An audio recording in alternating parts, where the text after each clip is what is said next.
This is my gas blowback airsoft replica of the HK53 made by VFC. And recently there's been a new product released for this platform, that being the steel bolt by Clutch Precision. I was honestly a bit hesitant about this product at first, given some things that I've heard about Clutch Precision, specifically regarding inconsistencies in manufacturing. However, this particular product appears to function exactly as designed. So far, I have had no malfunctions or issues with feeding or cycling with this at all. Everything fits together pretty good. It's very easy to transfer the internals of the old bolt into the new one. All the thread pitches work. Everything fits just the same. Only thing to keep in mind is the clutch bolt comes pretty much unfinished from when it ships to you, so it's a good idea to, as soon as you get it, get some grease on it to make sure it doesn't rust or anything.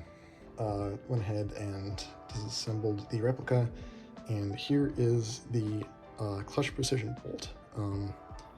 So here, the valve, there's no issues, bolts into the back, same as it does on the OEM.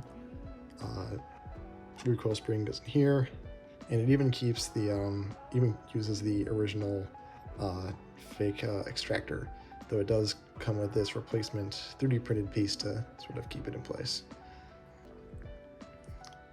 Here, in comparison, is the original bolt made of aluminum, weighs almost nothing really.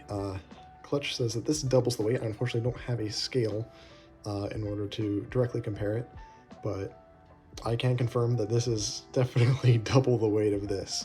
Now granted, I do have all the internals in there now, but even then it is a massive difference. There are some visual differences. You can see that the notch is a little bit smaller in the clutch bolt than the VFC one. For the forward assist. The welds are a little bit smoother on the clutch bolt, while they're more defined on the VFC, though it is, in fact, the two pieces welded together as claimed by Clutch Precision, as they originally claimed. They did come through with that, though the backside is really kind of where a lot of the differences come in. I see here that, now granted, this side doesn't matter as much because it's not shown, only is visible when the replica is disassembled, but you see here on the VFC OEM, the welds kind of stop back here, and then there's this whole sort of molded portion of the bolt, as well as the fake rollers here. Whereas the clutch bolt is just welded all the way through. There's no fake rollers or anything. It's just all functional and blank on the backside, which is fine, and if anything, probably adds a little bit of weight, which is good. That's what you're looking for. If you're looking for information on how to, disassemble the bolt and everything, there are instructions in the, I believe they're pinned in the HK53 tech channel in the HRC Discord, Heavy Recoil Club. Give that a look. It's basically the same as the MP5 from what I understand, where you, how I did it was I unbolted this back part so I could pull this out, tap out this little tiny pin here, and then the whole valve and everything comes free. I do need to lube this up a little bit more, I think. I feel there's a little bit of friction there still. Now, with that said, there are definitely some precautions to take into account with this bolt. Such as wear on your internals, given the fact that the internals are originally designed for use with an aluminum bolt that's much softer metal, doesn't weigh as much. So make sure that you make sure you get some make sure you're lubing everything properly, making sure that everything fits. Already I'm seeing like a little bit of some shavings on the bolt face from interacting with the sort of aluminum pot metal hop-up unit. And so I guess it's sort of wearing and self-clearancing itself there. It's nothing extreme, it's just little tiny shavings, but still make sure that you're cleaning it regularly as it you start to use it. Just some stuff to look out for. Just be cautious, make sure you're cleaning and maintaining everything. That's just extra important with this bolt. Some good things. As previously mentioned, if you look in there, oh, I had a BB in there. If you look in here, you can see that it keeps the sort of faux extractor that the original one has, where it's this little piece here with the little bronze copper, with the little copper wire there as the keeping it in place. The clutch bolt comes with a little 3D printed plastic bit that retains this, whereas the part on the original VFC one here is actually steel.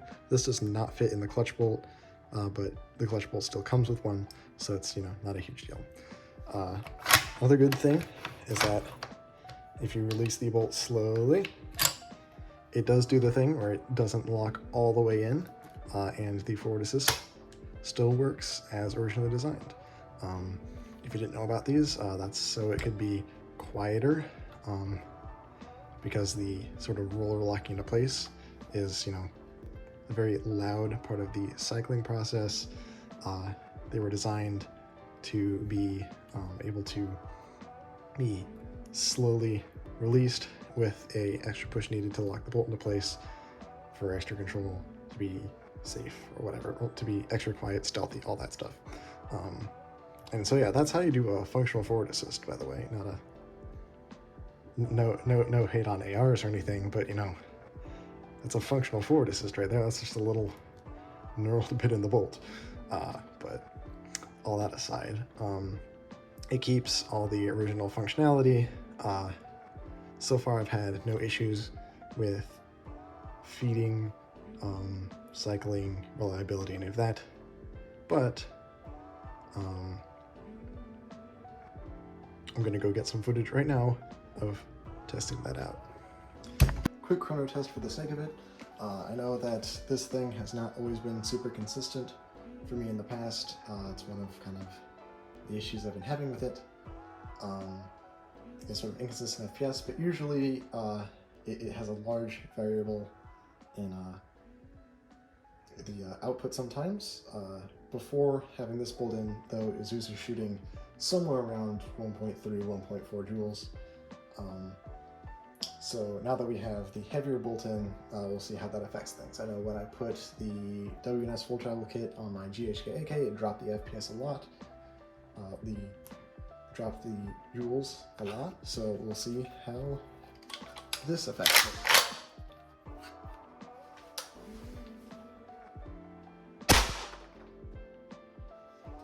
That first one did not read. There we go. 1.43,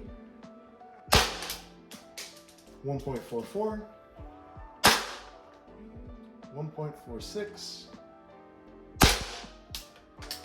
1.35, 1.39. So hovering around the 1.4 area, it's not as consistent as I'd like, but it is under 1.5, which is my local field's limit.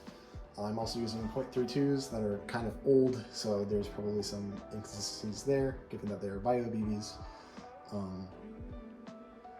Obviously, it's not optimal at all, but it does work, and it is within the regulations of my local field. Now, another test. I do still have this loaded, so I'm just gonna give her a piss until the bolt hopefully stops. It does still stop on empty. That's good. Also, as you can see there, the fire rate is still very fast despite the added weight of the bolt, which is a good thing. Now, unfortunately, I don't have any recorded values with the original OEM bolt to really compare. From what I know of the original performance, it was very similar to this. One thing I did forget to check before we left the little Chrono area that I had set up, it did indeed empty all the BBs. There were no issues with feeding. All the BBs fed through just fine. So it fed good, cycled good. Looking at the nozzle, there's no issues there, nothing broke. Everything's good. Okay, so I was going to test the efficiency to see how many rounds I could get through it, just by dry firing, because that ideally shouldn't use any more gas than usual. However, it's loud, and because I live in an apartment building, I don't really want to piss other people off too much. I know that our soundproofing is good,